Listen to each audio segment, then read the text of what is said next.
Time table time table. आज तक न जाने कितने टाइम टेबल बनाए भी, दीवार पर चिपकाए भी, 3 दिन उसे फॉलो भी किया, फिर चौथे दिन यार अभी तो एग्जाम में बहुत टाइम बाकी है, कल से पढ़ लेंगे, और फिर वो कल कभी आया ही नहीं। बेचारा टाइम टेबल दीवार पर चिपका चिपका बुढ़ा हो गया या फिर मम्मी के द्वारा फाड़ दिया गया। यही है हर बच्चे की कहानी, है ना। कभी आपने सोचा है कि हम टाइम टेबल फॉलो क्यों नहीं कर पाते? आई टेल यू, क्योंकि हम आज तक टाइम टेबल ही गलत बना रहे हैं। हम दूसरों के द्वारा दिए गए टाइम टेबल को कॉपी करके अपनी दीवार पर पेस्ट कर रहे हैं। टाइम टेबल का मतलब ये नहीं होता है कि एक कागज पर लिख दिया कि हाँ इतनी बजे उठूंगा, इतनी बजे ब्रश करूंगा, इतनी बजे नहाऊंगा, इतनी बजे पढ़ूंगा, इतनी बजे स्कूल जाऊंगा, फिर आऊंगा, खाऊंगा, सोऊंगा, खेलूंगा, पढ़ूंगा। नो, अपने 10 साल के टीचिंग एक्सपीरियंस से बता रही हूँ कि ऐसे टाइम टेबल कभी भी फॉलो नहीं हो पाते हैं। और आपको क्या लगता है, क्या टॉपर्स ऐसे टाइम टेबल बनाते हैं? ना। तो अब सवाल ये उठता है कि आखिर टाइम टेबल बनाए कैसे? चलो देखते हैं। हमेशा टाइम टेबल बनाने से पहले खुद के रूटीन को स्टडी करो। ये पता लगाओ कि पूरे 24 घंटे में से कौन से 2 से 3 घंटे हैं जब हमारा दिमाग एक्टिव होता है, जब हम पूरे कंसंट्रेशन के साथ पढ़ सकते हैं। उस समय हम जो भी पढ़े वो हमें याद रहे, जिसे हम प्रोडक्टिव आवर्स बोलते हैं। जैसे कुछ बच्चे होते हैं ना कि जिन्हें सुबह पढ़ना पसंद होता है, लेकिन कुछ को लगता है कि यार नहीं यार, रात को हम पढ़ते हैं तो हमें अच्छे से याद रहता है। तो सबसे पहले आपको अपने प्रोडक्टिव आवर्स पता लगाने। अगर आपने अपने प्रोडक्टिव आवर्स पता लगा लिए ना, फिर तो बॉस जीत जाओगे।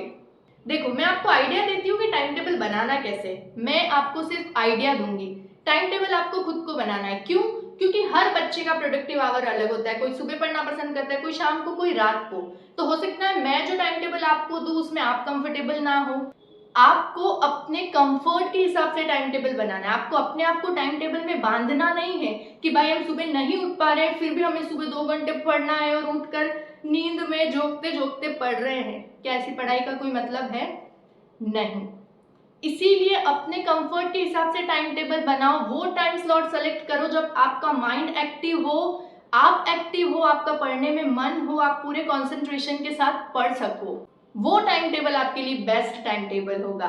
अब देखो, अपन सबसे पहले ना अपने 24 आवर्स को देखते हैं कि कहाँ कहाँ हमारा टाइम जा रहा है। सबसे पहला 7 to 8 आवर्स स्लीप। इस टाइम के साथ हमें कोई कॉम्प्रोमाइज नहीं करना है। 7 से 8 घंटे सोना है, मतलब सोना है, अपने आप को चार्ज रखना है।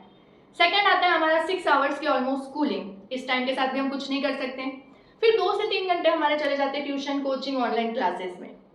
फिर 2 घंटे अपन मान लेते हैं स्कूल का होमवर्क, स्कूल की एक्टिविटी में चले गए। अब हम काउंट करते हैं कितना हुआ, लगभग हमारा ये हुए कुछ 19 घंटे। अब अपन मान लेते हैं 2 घंटे हमारा खाना पीना, घूमना, फोन चलाना, टीवी देखना, उसमें 2-2.5 घंटे निकल गए। तो अब बचे हमारे पास कितने? 2.5 से 3 घंटे। अगर आप ये 2.5 से 3 घंटे सही से यूटिलाइज कर लोगे ना, तो ट्रस्ट मी, आप बहुत अच्छे परसेंटेज बना सकते हो, बहुत अच्छा स्कोर कर सकते हो। तो अब ये यूटिलाइज कैसे करना है कि अगर आपको लग रहा है मैं सुबह अच्छे से पढ़ सकता हूँ, तो आप उसके अकॉर्डिंग शेड्यूल बनाइए कि हाँ 5 बजे उठूंगा, 2 घंटे पढ़ूंगा, फिर स्कूल जाऊंगा, आऊंगा, फिर स्कूल का होमवर्क, अपना पर्सनल काम सारा करके आधा घंटा और शाम को पढ़ लूंगा। अगर आपको रात को पढ़ना पसंद है तो मैं 2-2.5 घंटे रात के लिए रिजर्व कर लीजिए। लेकिन अपने आप से प्रॉमिस कर लीजिए कि ये 2-2.5 घंटा मुझे रोज पढ़ना है। चाहे कुछ भी हो जाए, कहीं भी जाना पड़े, कोई मेहमान आ जाए, कोई भी सिचुएशन आ जाए, ये 2-2.5 घंटे मुझे रोज पढ़ना है। हमेशा एक बात ध्यान रखना कि आगे बढ़ने के लिए मेहनत से ज्यादा जरूरी होता है डिसिप्लिन। एग्जाम से 10 दिन पहले 10 घंटे मेहनत करो, कोई मतलब नहीं है। लेकिन अगर आप आज से 2 घंटे रोज डिसिप्लिन के साथ लगे रहोगे ना, तो वो आपकी मेहनत रंग लाएगी, वो आपका डिसिप्लिन रंग लाएगा।